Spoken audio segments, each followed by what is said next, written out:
¿En verdad hay una dicotomía entre naturaleza y cultura? Mira estas cataratas. Eran conocidas como los Saltos de Guairá. Ubicadas en el río Paraná, entre Paraguay y Brasil, eran las cataratas más grandes del mundo. Movían un caudal 2 veces mayor que el de las cataratas del Niágara. Así se ven hoy los Saltos de Guairá. Ya no existen. En 1982, toda la ribera del Paraná, desde Foz de Iguazú hasta el Guairá, fue inundada con la represa del proyecto de la central hidroeléctrica de Itaipú. ¿Cómo los historiadores ambientales pueden dar cuenta de una mutación así de masiva? ¿Una mutación del río que hizo desaparecer las cataratas más grandes del planeta? ¿Que transformó la hidrología del Paraná en extremo y cubrió 600 kilómetros cuadrados de tierra agrícola y villas indígenas con 100 metros de profundidad de agua? ¿Que inundó 700 kilómetros cuadrados de bosque tropical y desplazó a 42.000 personas e incontables especies animales y vegetales? ¿Que en menos de una década hizo levantar toda una ciudad en los bancos del nuevo río? ¿Cómo dar cuentas de una mutación del río que fue chivo expiatorio del largo conflicto territorial entre dos países y que produce la energía eléctrica que alimenta el 80% de la demanda de Paraguay y una buena parte del sur de Brasil?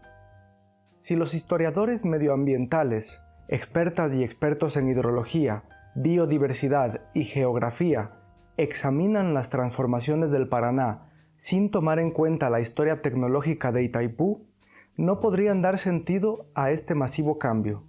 Si no derriban las barreras que conceptualmente separan a la naturaleza de la cultura, a lo natural de lo artificial, no podrán ver más allá de los cambios morfológicos superficiales del río. En otras palabras, sin considerar una verdadera interrelación constitutiva entre los factores naturales, sociales y tecnológicos, no podrían trazar las cambiantes relaciones entre el río y las entidades de su ecología extendida, humanos y artefactos incluidos.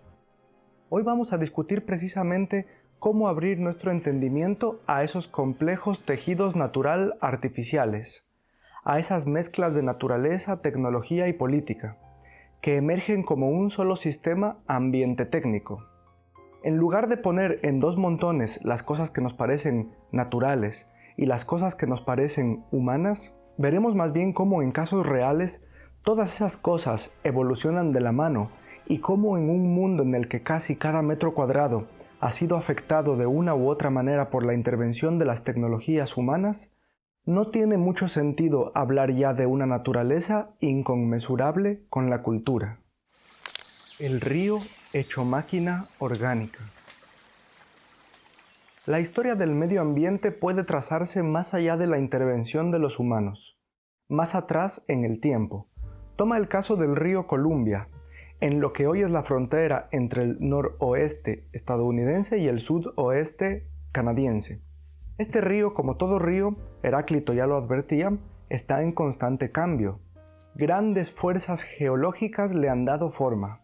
Por ejemplo, hace unos 800 años un gran trozo de montaña se deslizó sobre el cauce del río, obligándole a reacomodarse de tal forma que dio origen a lo que luego se conoció como las cascadas.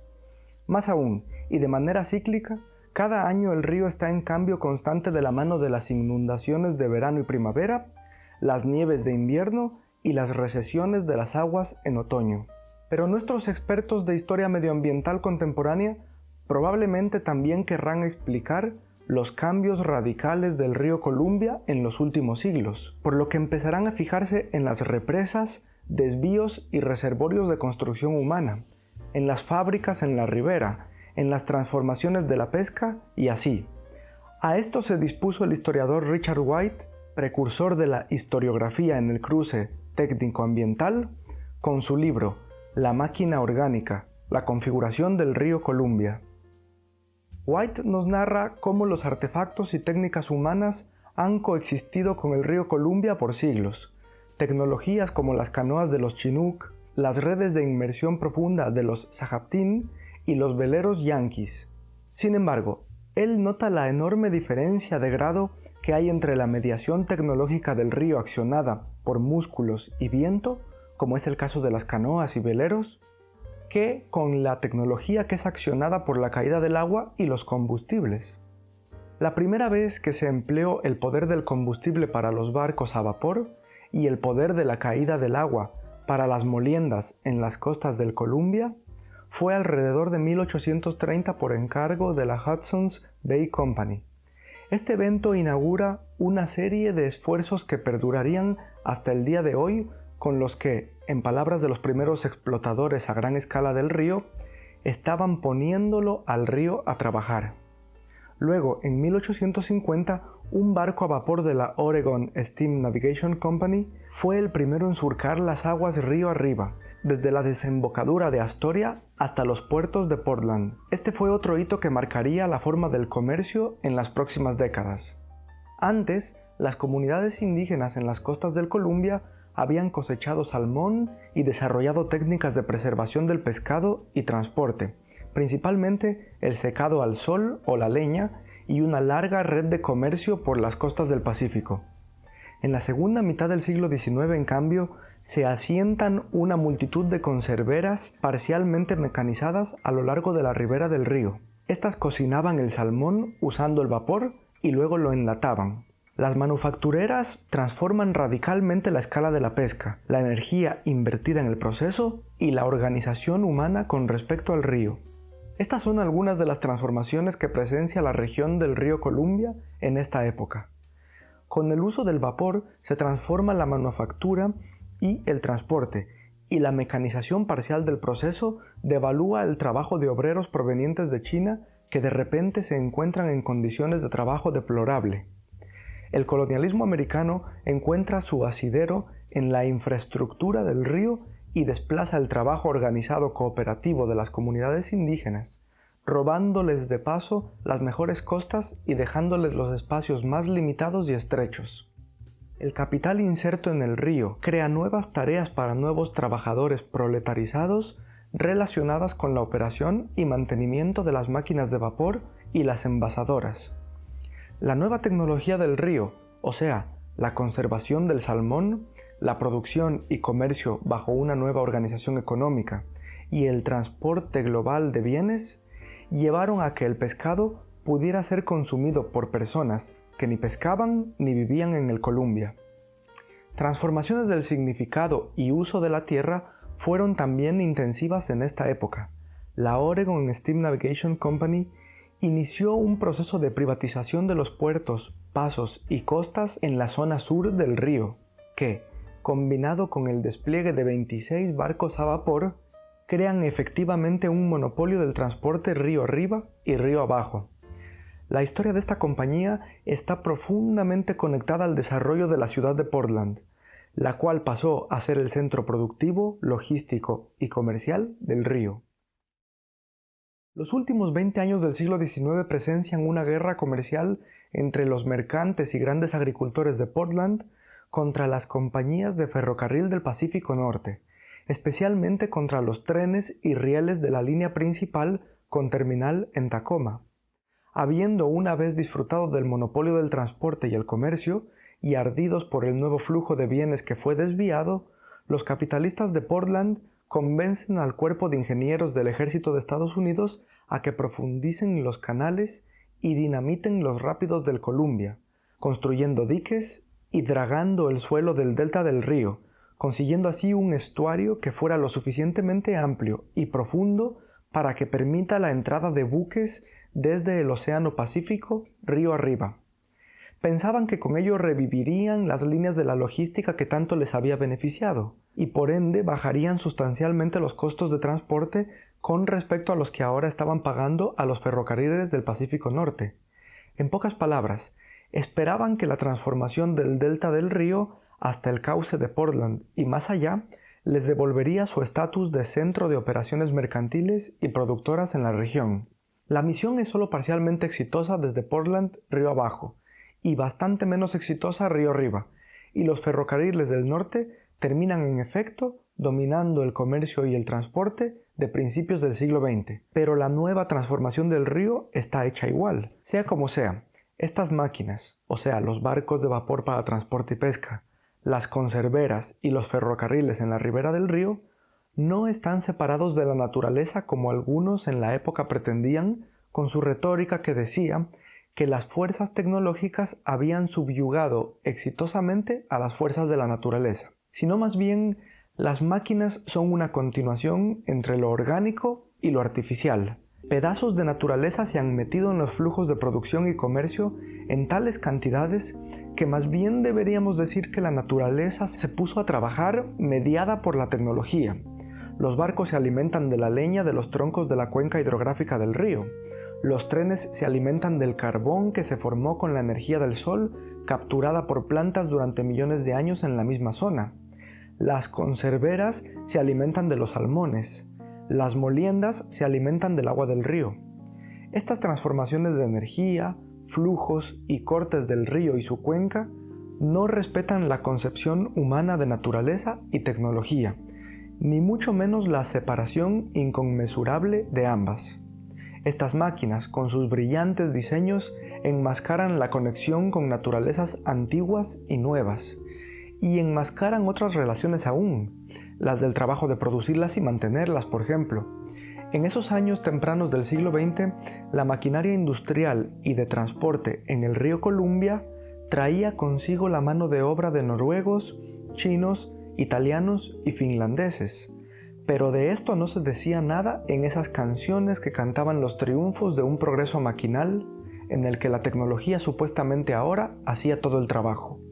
Con la ocupación del río por las tecnologías mencionadas, estalla la narrativa de la oposición de lo mecánico contra lo natural, de la conquista de la naturaleza por medio de las fuerzas tecnológicas. Esta idea apoyaba a dos discursos distintos, pero desde la misma visión, desde la misma dicotomía. Por un lado, la división de la naturaleza-tecnología como triunfalismo de dominación, que daba origen a un progresivismo basado en la explotación sin límites del río, de los animales, de la ribera, la cuenca hidrográfica y la gente que este sistema había deshumanizado. Y por otro lado, la nostalgia por una naturaleza perdida, que daba origen al culto de los colonos norteamericanos por lo salvaje, por la tierra virgen, por la naturaleza prístina, por los deportes masculinos como la pesca sin mediación maquinal y por los parques nacionales.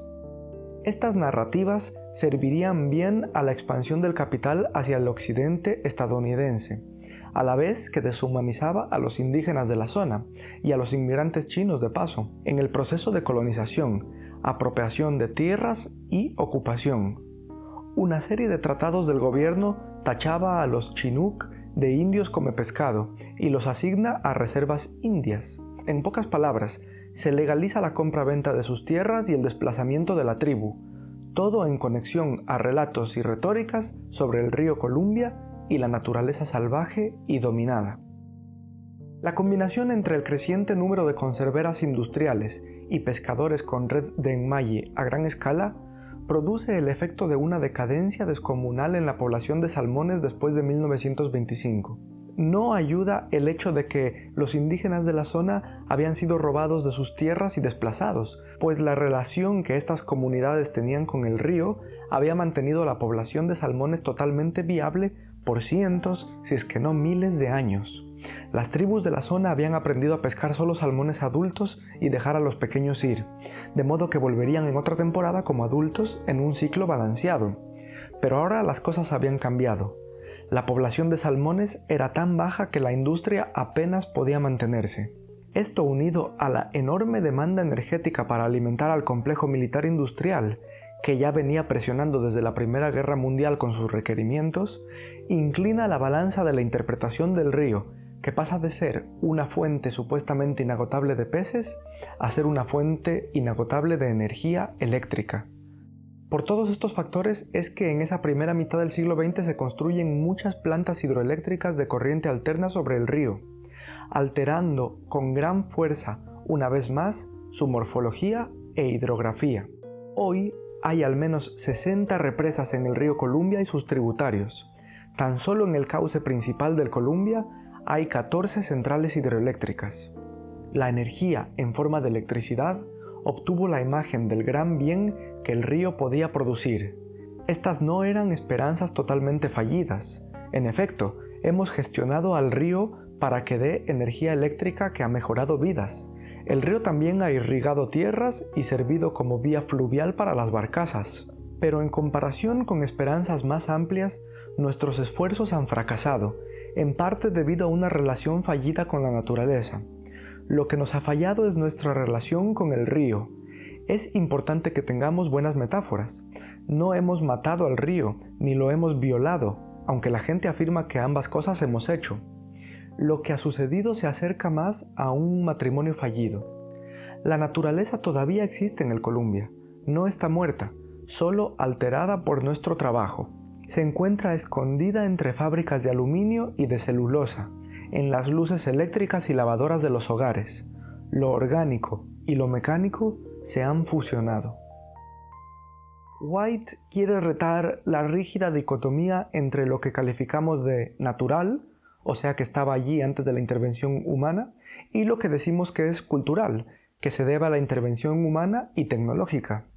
Y pone en cuestionamiento esta dicotomía, no negando de que exista tal cosa como una naturaleza o una cultura, sino indicando extensamente cómo ambos conceptos en la práctica están irremediablemente combinados. En nuestro convivir con el río, con sus animales, con la cuenca hidrográfica, con las tecnologías y artefactos que ya son uno con el caudal y los bancos del río, sería históricamente deshonesto y hasta cierto punto antiético plantear una pura división entre naturaleza y cultura que figure al río como un objeto a ser indiscriminadamente explotado. Los artefactos están en el río está en los artefactos, la vida y la muerte se disputa allí en ese lugar, la economía y la política están atravesadas de agua dulce, el colonialismo es en el río, el capital se ha hecho río, el río se ha hecho capital, la violencia unió irremediablemente al extranjero con los salmones, el agua y el lodo. Como dice White, las represas, los criaderos de peces, los canales, las bombas hidráulicas, las ciudades, los ranchos y las fábricas de celulosa son parte del nuevo río Columbia. A un mismo tiempo, ese sistema es nuestra creación y mantiene una vida propia más allá de nuestro control. El río y la cultura son inseparables en este sitio porque el primero ha sido instrumentalizado para la navegación, irrigación, desove y cosecha de pescado, generación de energía eléctrica, producción de conservas, ocio, disputas legales por la tierra y la solidificación de ideologías occidentales. Un comentador de la obra de White bien lo ha dicho, el río Columbia tiene un sentido social como sitio de subsistencia de las comunidades locales. Tiene un significado biológico como hogar de los peces y otra vida ribereña. Tiene significado político debido a la organización de derechos de explotación y la división del trabajo dependiente del salmón, y tiene significado físico en cuanto es un lugar de poderosas aguas y parajes peligrosos de rocas, lechos y cieno. El río es un sitio de relaciones de poder y de energía, relaciones de organización de las cosas y seres vivos, relaciones físicas y biológicas, sociales y políticas, orgánicas y técnicas. Decir que es un sitio en el que se tropiezan por un lado la naturaleza con sus rocas y peces, y por otro lado los humanos con sus tecnologías y leyes, es como pasar por alto todas esas relaciones, toda esa mezcla de entidades, esa conexión de flujos y represas. Es, en definitiva, fallar en ver a la máquina orgánica en su conjunto. La máquina orgánica es precisamente el conjunto de esas relaciones, de esos flujos y detenimientos, de esas entradas y salidas, tanto materiales como en el caso de los peces, los sitios de las comunidades indígenas, la industria, los trenes en los bancos del río y los puentes, como inmateriales, como en el caso de las culturas, modos de vida, leyes e ideologías. La forma que adoptan las relaciones, la manera en que las relaciones se expresan, son el trabajo, la energía y la organización. La historia de esas relaciones es la historia del río. El río cambia porque las relaciones de este con sus invasores y habitantes cambia también. La cuenca hecha infraestructura. De la máquina orgánica ahora pasamos a la infraestructura orgánica. En los inextricables tejidos ambiente-técnicos y apelando a la metáfora de la tecnología, A la naturaleza se le suelen atribuir propiedades infraestructurales. Grandes paisajes, infusionados de animales, gente y cosas, son puestos a proveer servicios y utilidades, como cualquier otra infraestructura.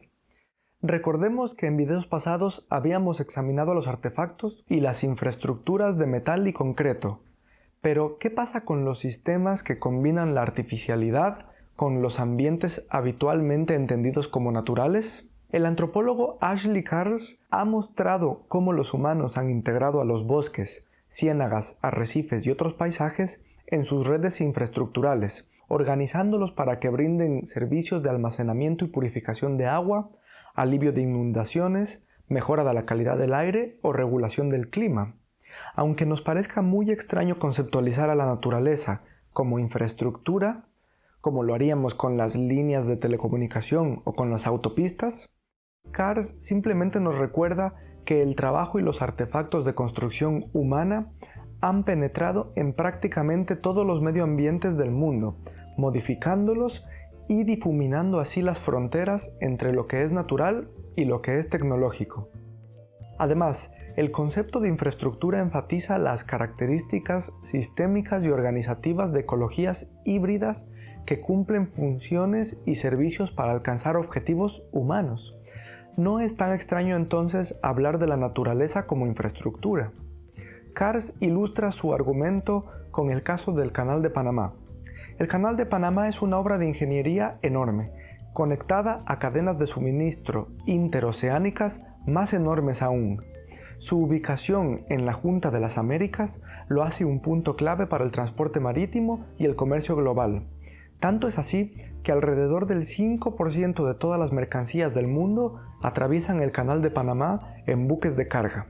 Este transporte se ejecuta por medio de una infraestructura de represas, embalses, esclusas y estaciones hidrográficas. Tradicionalmente, el agua que se requiere en el canal se ha gestionado dentro de esa misma infraestructura de mecanismos y equipos. Pero siendo el caso de que el canal es transitado por 35 a 45 buques diarios y que esto requiere de una asombrosa cantidad de agua, unos 52 millones de galones por cada buque, la gestión de la alimentación de agua se ha transformado notablemente en décadas recientes. Como el número máximo de tránsitos diarios depende del volumen de agua que pueda alimentarse al canal, y el volumen de agua depende de la lluvia que cae en los 2.800 kilómetros cuadrados de la cuenca hidrográfica, los administradores e ingenieros han redireccionado sus esfuerzos para gestionar el agua ya desde la cuenca y los 6 ríos tributarios del canal. Lo han hecho por medio de la planificación del uso de la tierra,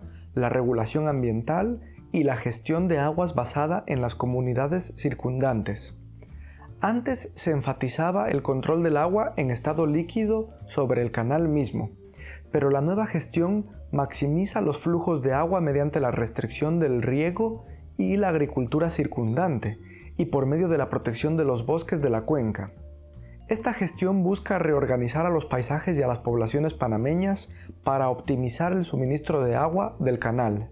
En este sentido, donde la infraestructura antes solo comprendía el sistema de esclusas y embalses, hoy se ha extendido a toda la cuenca hidrográfica y a las actividades económicas de los habitantes vecinos. La cuenca del canal ha adoptado un nuevo significado de almacenamiento y regulación de aguas, con vistas a maximizar el número de tránsitos y peajes diarios.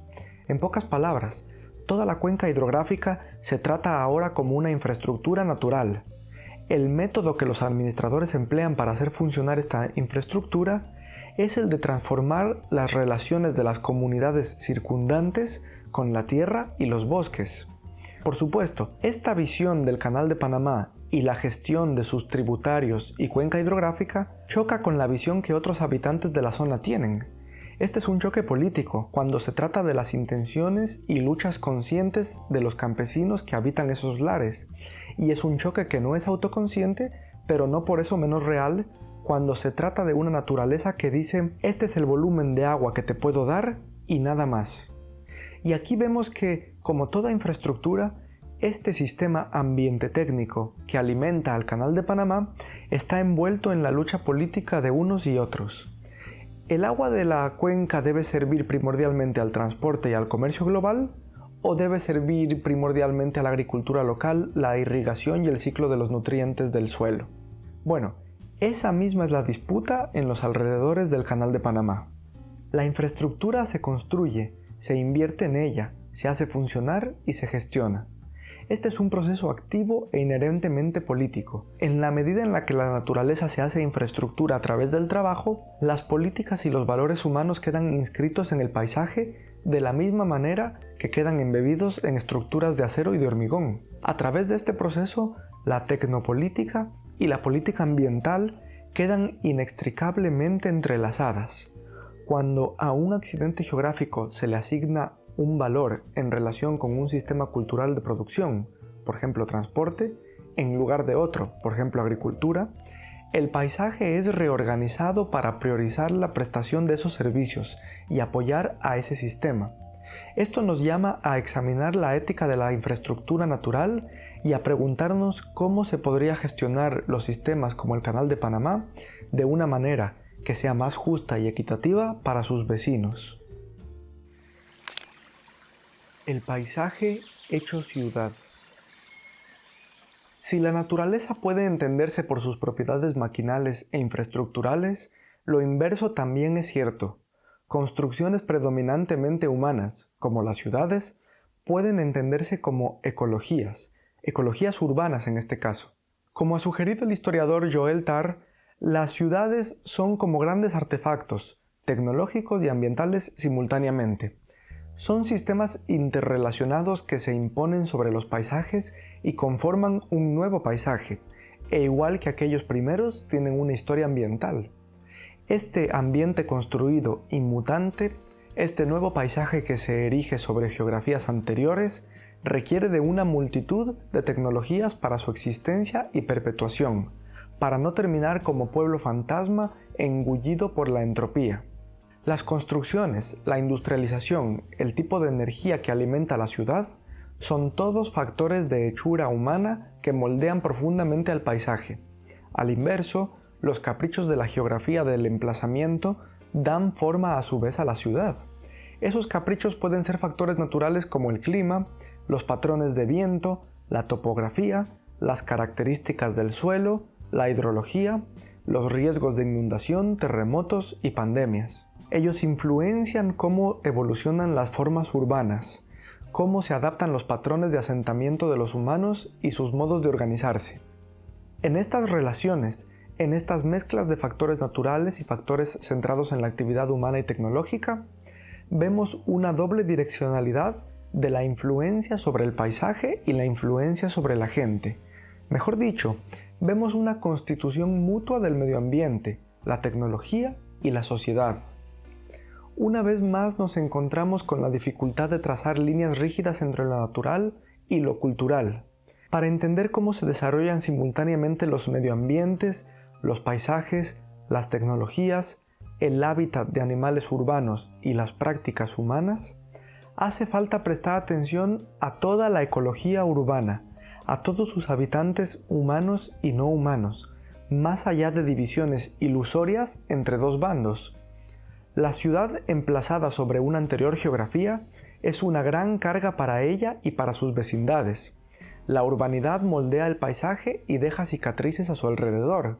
Constituye un nuevo medio ambiente sobre el suelo y en el subsuelo. Contamina el aire, la tierra, la superficie del agua y el agua subterránea a medida que su huella ecológica se expande. Al mismo tiempo, el nuevo paisaje que es la ciudad favorece a otras especies animales y vegetales. Anda y mira en las fisuras, en los rincones de tu ciudad y verás un mundo de especies, un verdadero ecosistema urbano. Animales y plantas de todo tipo encuentran su vida en los intersticios de la urbe. Y no solo estamos hablando de vida silvestre en las ciudades, sino además de animales directamente puestos a servir complicadas tareas. La historiadora Dolly Jorgensen ha sugerido que las barreras conceptuales trazadas entre artefactos, naturalezas, humanos y otros animales son de dudosa procedencia cuando prestamos atención a cómo los animales y plantas de toda índole se han empleado como herramientas y componentes maquinales. Tanto es así que en muchas partes del mundo se sigue midiendo la potencia de los motores en caballos de fuerza. apta metáfora de un pasado y presente en el que los caballos han sido domesticados y usados como instrumentos de carga, de transporte y de guerra. Y ya ni hablar de las palomas mensajeras, los perros policía, los animales de arado, los cerdos buscatrufas, los camellos de transporte, las mulas de carga, los molinos de tracción a buey, las lombrices de carnada y un largo etcétera. Líneas borrosas, tiempos dispares. Así como en el último video decíamos que los artefactos tecnológicos no necesitan de intencionalidad propia, ni de un sentido de autoconciencia para hacer operaciones en el mundo, asimismo hay entidades que calificaríamos como naturales que tampoco requieren de autoconciencia para agenciar algo en el mundo o para resistirse cuando se les obliga a trabajar más de la cuenta. Tómese el caso del suelo. Por milenios, muchas comunidades humanas han estado íntimamente relacionadas a los suelos, substratos de su subsistencia, de tal manera que han llegado a aprender y apreciar los tiempos, ritmos y ciclos de la siembra, cosecha y regeneración del suelo. Estas comunidades han alcanzado, por falta de una mejor expresión, un trato con el suelo que beneficia a ambas partes, una simbiosis que involucra al suelo mismo, a una serie de animales y plantas, y a los humanos y sus artefactos. Pero la agricultura no es una sola cosa ni es igual en todas partes. Hay agricultura que entiende mejor esa red viva que es el suelo y que no cae en el error de erosionarlo, cansarlo y destruirlo. Y sin embargo también hay agricultura que destruye a su mejor compañero, al suelo. Esto es especialmente común en el acople de la agricultura con los grandes agronegocios, que adoptan requerimientos de demanda global y ganancias incrementales para dar gusto a terratenientes, inversores y especuladores inescrupulosos, que no saben nada de suelos y que como mucho ven al suelo solo como un pasivo recipiente de cultivos que puede comprarse y venderse. Una vez más, el suelo no necesita ser autoconsciente para resistirse a trabajar más de la cuenta, para negarse a dar más frutos o incluso para suicidarse. Si uno conecta el sistema de suelos a un demandante y despiadado sistema de producción y comercio transnacional, el suelo puede resistirse y no dar más. ¿Y qué hacen los más vulgares tecnócratas en estos casos? En lugar de idear un plan para el uso de suelos que tome en cuenta sus ritmos, la situación climática, las necesidades y aspiraciones de las comunidades humanas y animales que habitan la región en cuestión, intentan aumentar aún más la productividad con biotecnologías cada vez más agresivas para mejorar el rendimiento de este trimestre sin pensar en el próximo, ocasionando a veces daños irreparables en el intento. La filósofa María Puig de la Belagasa demostró que muchos de estos problemas parten de una expectativa dispar de las temporalidades que se experimentan en una ecología ambiente técnica. Algunos humanos hacen del suelo un negocio, otros hacen del suelo una ciencia y otros aún solo valoran su rendimiento. Al hacerlo, estos humanos están encarnando al menos 3 tipos de temporalidad, o sea, de experiencia del paso del tiempo. Un crecimiento lineal contado en días o meses, un productivismo ciego a todos los demás factores y una disposición permanente inquieta hacia el futuro.